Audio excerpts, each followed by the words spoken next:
नमस्कार, मैं आलोक पुराणिक फिर हाजिर हूं आपके सामने एक नए विषय पर नए तरीके से बात करने के लिए। विषय हालांकि इसका ताल्लुक इतिहास से है। 1918 में पूरे विश्व में एक महामारी आई थी जिसे हम स्पेनिश फ्लू के नाम से याद करते हैं। भविष्य में झांकना हो तो अतीत में थोड़ा झांक लेने से थोड़ी सहूलियत हो जाती है। पहले क्या हो चुका है इसके आधार पर यह आकलन करना आसान हो जाता है कि भविष्य में क्या हो सकता है। कोविड-19 कोरोना जिस स्तर की महामारी है, ऐसा हाल के सालों में नहीं देखा गया किसी भी महामारी या बीमारी का असर। अब से करीब 100 साल पहले 1918 में भयंकर महामारी आई थी जिसे स्पेनिश फ्लू का नाम दिया गया था। हालांकि स्पेनिश फ्लू को एग्जैक्टली कोविड-19 के साथ कंपेयर नहीं कर सकते कई मामलों में, लेकिन हम चूंकि इसके आर्थिक पर्सपेक्टिव समझने बैठे हैं, हम इसको आर्थिक विश्लेषण की दृष्टि से समझेंगे और समझने की कोशिश करेंगे कि एक सवाल जो अक्सर पूछा जाता है, अक्सर जिसके बारे में चर्चा होती है, जिसका जिक्र होता है कि वापस पुराने वो दिन कब लौटेंगे। आर्थिक स्तर पर पुरानी नौकरियां, पुराने रोजगार, पुराने वेतन स्तर, ये बातें बराबर की जाती हैं। तो हम समझने की कोशिश करेंगे। 1918 में स्पेनिश फ्लू आया था। तबाहियों के स्तर एग्जैक्टली लगभग वो तो नहीं थे, लेकिन एक मायने में ये तबाही कोविड-19 की तरह थी कि इसका स्तर भी वैश्विक था। पूरी दुनिया में इसने तबाही मचाई थी। भारत में तो बहुत जबरदस्त तबाही मचाई थी। पर उस वक्त की तबाही और अब की तबाही में एक बहुत बुनियादी फर्क यह है कि तब बहुत लंबा वक्त गुजर गया ये पता लगाने में कि आखिर हो क्या रहा है, मौतें हो क्यों रही हैं। इस बार विज्ञान कहें, तकनीक कहें, मेधा कहें, हमारे चिकित्सकों की, हमारे वैज्ञानिकों की, बहुत लंबा वक्त नहीं लगा ये पकड़ने में कि हो क्या रहा है और इस होने को रोका कैसे जा सकता है। उसके तमाम मेडिकल तैयारियां चल रही हैं, जिसके परिणाम आने वाले महीनों में हमको देखने को मिल सकते हैं। मूल प्रश्न ये है कि 1917-18 में जो तबाही आई थी उसके आर्थिक परिणाम भारतीय अर्थव्यवस्था में क्या हुए थे। पेरिस स्थित एक संगठन है, organization for economic cooperation and development, OECD हम इसको बोलते हैं। इसने कुछ इस दिशा में शोध कार्य किया है। इसके शोध कार्यों को प्रामाणिक माना जाता है, तथ्यपरक माना जाता है, उसका रेफरेंस दिया जाता है। इसके हिसाब से भारत की वास्तविक जीडीपी, सकल घरेलू उत्पाद 1917 में $1,410 था। $1,410 1917 में था। 1918 में स्पेनिश फ्लू के बाद ये गिरकर $1,234 हो गया। इसके बाद इसको इस स्तर पर सकल घरेलू उत्पाद प्रति व्यक्ति, सकल घरेलू उत्पाद प्रति व्यक्ति, मैं फिर क्लैरिफाई कर दूं, सकल घरेलू उत्पाद प्रति व्यक्ति 2011 के $, के आकलन के हिसाब से, उसके आंकड़े के हिसाब से 1917 में $1,410 था। ये गिर के 1918 में फ्लू के बाद $1,234 रह गया। फिर इसको लगभग 4 साल लगे 1917 का स्तर हासिल करने में, यानी कि 4 साल बाद ये पहुंचा $1,447। तो क्या हम ये मान के चलें कि अब भी लगभग 4 साल लगेंगे या 5 साल लगेंगे?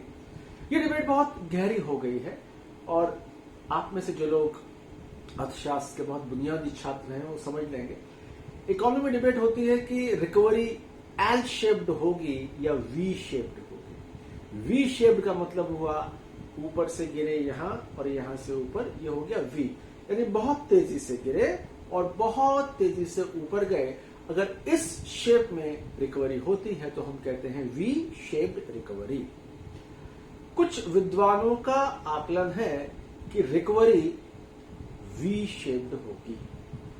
वी शेप्ड यानी कि बहुत तेजी से हम गिरेंगे और इसके बाद बहुत तेजी से हम उठेंगे। और इस बात को मानने वालों में भारत सरकार के मुख्य आर्थिक सलाहकार भी हैं कि रिकवरी वी शेप्ड होगी, गिरेंगे और तेजी से उठेंगे। यानी इसका आशय यह है कि 4 या 5 साल नहीं लगेंगे, संभवतः अगले साल हम रिकवर कर लें। और इस आशय के आकलन विश्व की 2 प्रमुख क्रेडिट रेटिंग एजेंसीज ने भी की हैं, जिसमें से एक का आकलन तो यह है कि 2021-22 में 8.5% की विकास दर से विकास होगा। तो ये एक तरह से वी शेप्ड रिकवरी की बात की गई है। दूसरी रिकवरी होती है L shaped recovery. L shaped का मतलब ऊपर से गिरा और फिर नीचे चल रहा है, धीमे धीमे धीमे उठ रहा है।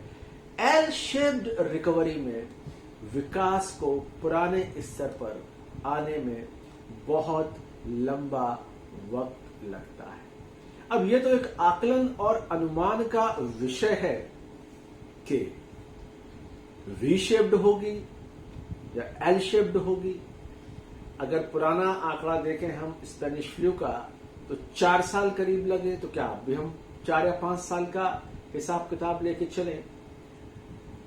मुख्य आर्थिक सलाहकार का एक आकलन हमें समझना चाहिए। मुख्य आर्थिक सलाहकार हर साल आर्थिक सर्वेक्षण तैयार करते हैं, जिसका डेटा सिविल सर्विसेज के विद्यार्थियों के लिए, आर्थिक पत्रकार के लिए बहुत जरूरी होता है। ये साहब कहते हैं कि स्पेनिश फ्लू के वक्त दुनिया की 1/3 आबादी संक्रमित थी और अभी सिर्फ 1% आबादी संक्रमित है। यानी इन्फेक्शन के लेवल्स उतने नहीं हैं जितने स्पेनिश फ्लू में थे। और दूसरी महत्वपूर्ण बात कहते हैं, स्पेनिश फ्लू के दौरान, संक्रमण के दौरान मृत्यु दर 10% थी और अभी ये 3.4% के आसपास है।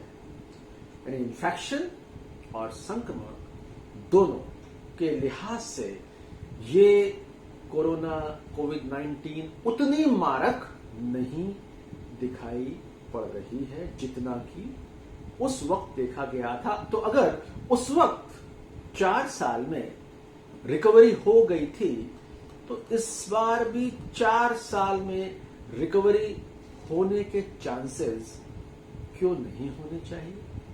महत्वपूर्ण सवाल। खासतौर पर हम ये देख रहे हैं कि कुछ जो इकोनॉमी के महत्वपूर्ण उद्योग हैं, जैसे ऑटोमोबाइल सेक्टर, इसको लेकर खबरें हैं कि इसके बाद, कोविड-19 के बाद, बहुत सारे लोग अपना खुद का निजी वाहन चाहते हैं। यानी कि ऑटोमोबाइल सेक्टर में तेजी आएगी। मनरेगा का बजट बढ़ाया गया है। इसका आशय यह नहीं है कि संकट टल गया, इसका आशय यह है कि अर्थव्यवस्था में खरीद क्षमता बढ़ाना और उसे खर्च करने की वजहें अगर मौजूद हैं तो अर्थव्यवस्था में तेजी का मार्ग तेजी से प्रशस्त हो सकता है और मृत्यु और संक्रमण की दर वैसी भयावह नहीं है जैसी कि स्पेनिश फ्लू के वक्त हमको देखने को मिली थी। बहुत फर्क है। मृत्यु दर तब 10% थी, अब 3.4% है। 3.4% भी मृत्यु का बहुत बड़ा आंकड़ा है। लेकिन तुलनात्मक अर्थ में हम ये कह सकते हैं कि स्पेनिश फ्लू की तबाही के बावजूद भारतीय अर्थव्यवस्था 4 सालों में उठकर खड़ी हो गई थी। और वो तबाही कितनी बड़ी थी, इस बात को यूं समझ सकते हैं कि उस वक्त पूरी दुनिया में जितनी मृत्यु हुई थी उसका 42%, 42% अकेले भारत में देखने को मिला था। वैसी भयावह स्थिति आज देखने को नहीं मिल रही है। यानी कि मृत्यु का तांडव वैसा नहीं है जैसा 1918 में था। हालात उतने भयावह नहीं है वैश्विक स्तर पर जैसे 1918 में थे। यूं आप देखें तो हम उस वक्त उस दौर से गुजर रहे हैं जब कुछ कम खराब होता है तो ही हमको सकारात्मक सा लगने लगता है।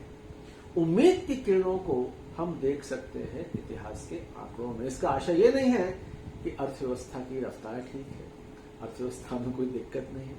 अतीत को याद कर लेने का आशय सिर्फ इतना है कि हम ये देखें कि भाई इससे मिलती जुलती कोई घटना पहले हुई थी, उसके क्या परिणाम आए थे। मोटे तौर पर आप मान के चल सकते हैं कि 4 से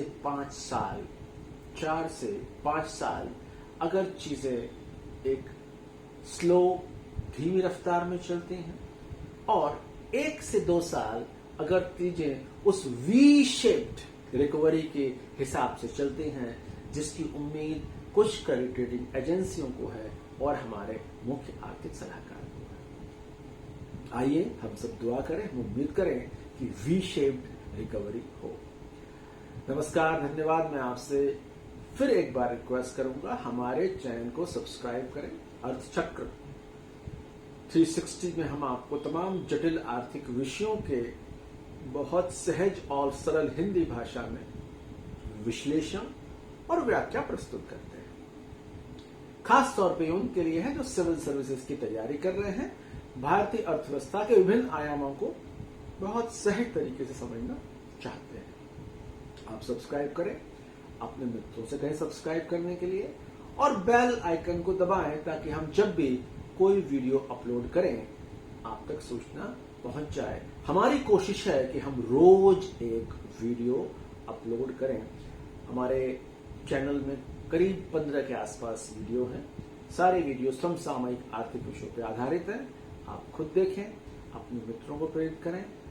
स्वस्थ रहें, मस्त रहें। शुभकामनाएं। धन्यवाद।